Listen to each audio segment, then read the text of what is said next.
Bismillahirrahmanirrahim. Assalamualaikum warahmatullahi wabarakatuh. Salam sejahtera untuk kita semua.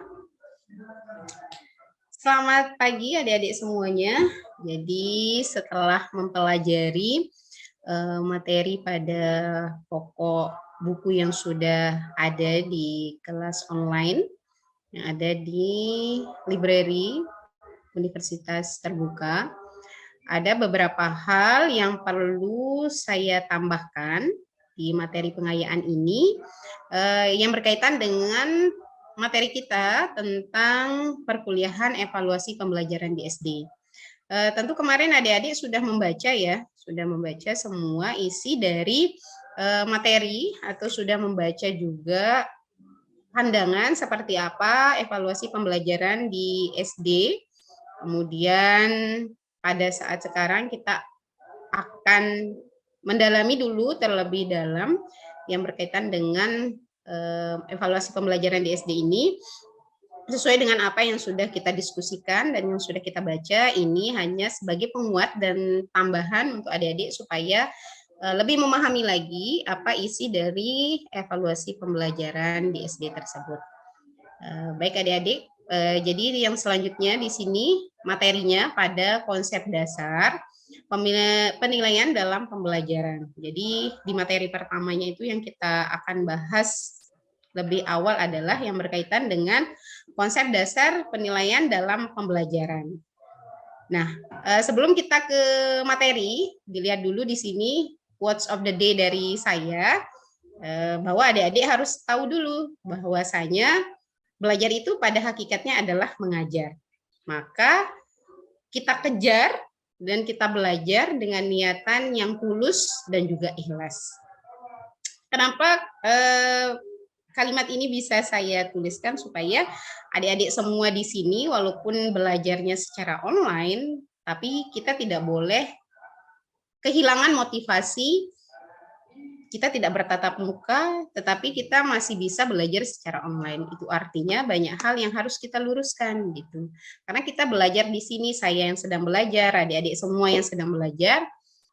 Pada akhirnya nanti setelah dari belajar ini yang akan kita kejar adalah kita akan mengajar. Entah itu kita akan mengajar untuk diri kita sendiri, mungkin untuk keluarga kita, atau juga mungkin adik-adik kita atau anak turunan kita. Maka perlu kiranya kita untuk mengejar dan terus belajar dengan niatan tulus juga ikhlas bahwasanya setiap kita belajar tentu akan melewati proses-proses dan fase-fase tersebut. Oke. Saya rasa adik-adik paham ya. Ini hanya sekedar untuk menguatkan saja. Baik, ini adik-adik harus ingat. Di sini saya tuliskan ingat, itu artinya kita harus tahu bahwasanya memang menilai pencapaian hasil belajar siswa itu kan merupakan tugas pokok dari seorang guru ya. Karena ini adalah salah satu konsekuensi logis masuk akal dari pelaksanaan perencanaan pembelajaran yang telah disusun di awal semester oleh kita sebagai calon seorang guru. Itu artinya dengan adanya pencapaian, dengan kita mengetahui hasil belajar dan mengetahui pencapaian hasil belajar dari peserta didik kita, maka tugas kita sebagai seorang guru tentu harus terlaksana dengan bagus, karena memang seperti itulah konsekuensi kita di dalam melaksanakan pembelajaran. Ini pelaksanaan perencanaan pembelajaran ini kan kalau di dalam sekolah dasar atau untuk tingkatan sekolah dasar ini terkenal dengan RPP ya, yang akan kita ikuti atau yang akan dilaksanakan oleh para guru.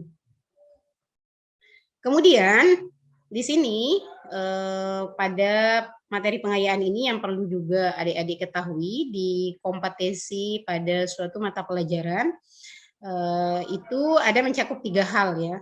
Namun sebelum kita menjelaskan tentang ketiga hal ini, kompetisi yang dimaksud di sini untuk mengambil keputusan tentang keberhasilan dari siswa kita dalam mereka mencapai kompetensi yang telah ditetapkan. Karena kita belajar dan membahas tentang materi evaluasi pembelajaran. Jadi perlu kiranya Dengan adanya kompetensi ini tentu kita akan mengetahui sejauh mana keberhasilan peserta didik dalam mencapai kompetensi yang telah ditetapkan oleh guru di dalam kelas untuk melihat keberhasilan pada peserta didik.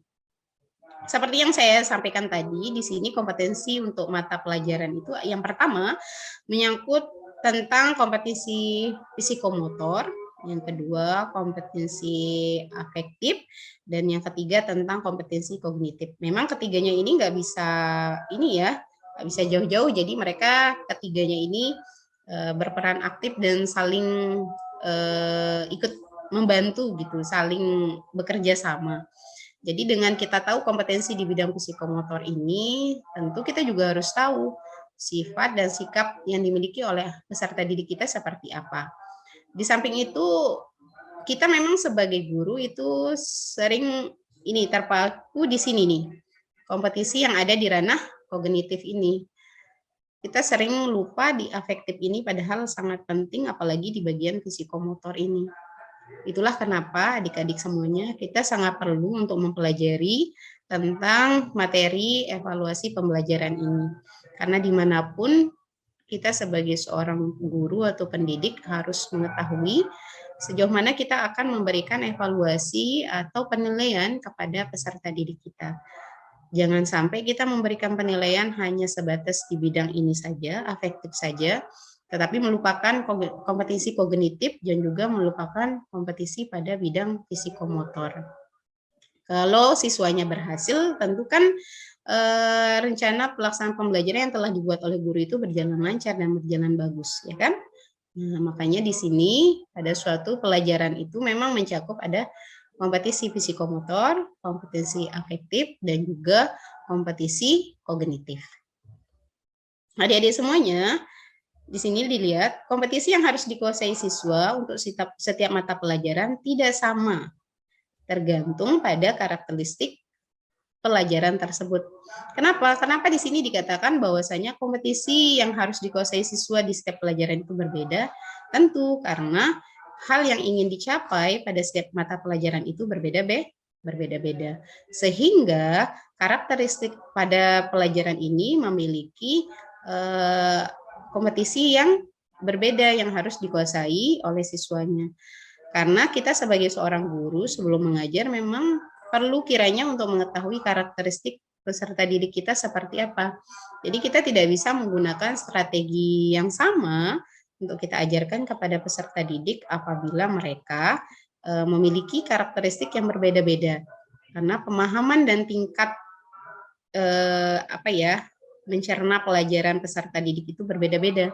Jadi perlu kiranya kita sebagai seorang guru harus mengetahui karakteristik pada peserta didik kita sehingga kompetensi yang dikuasai siswa ini pada setiap mata pelajaran bisa ditahu oleh kita sebagai calon pendidik.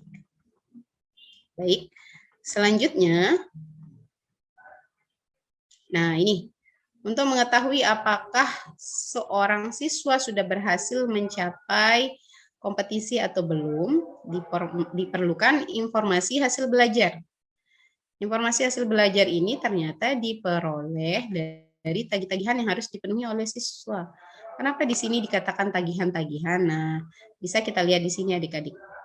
Pada informasi hasil belajar, ternyata ini kita dapatkan dari salah satunya ada kuis, ada ulangan harian, ada tugas individu, ada laporan hasil praktik atau kerja, ada hasil dari praktikum, dan ada juga unjuk kerja.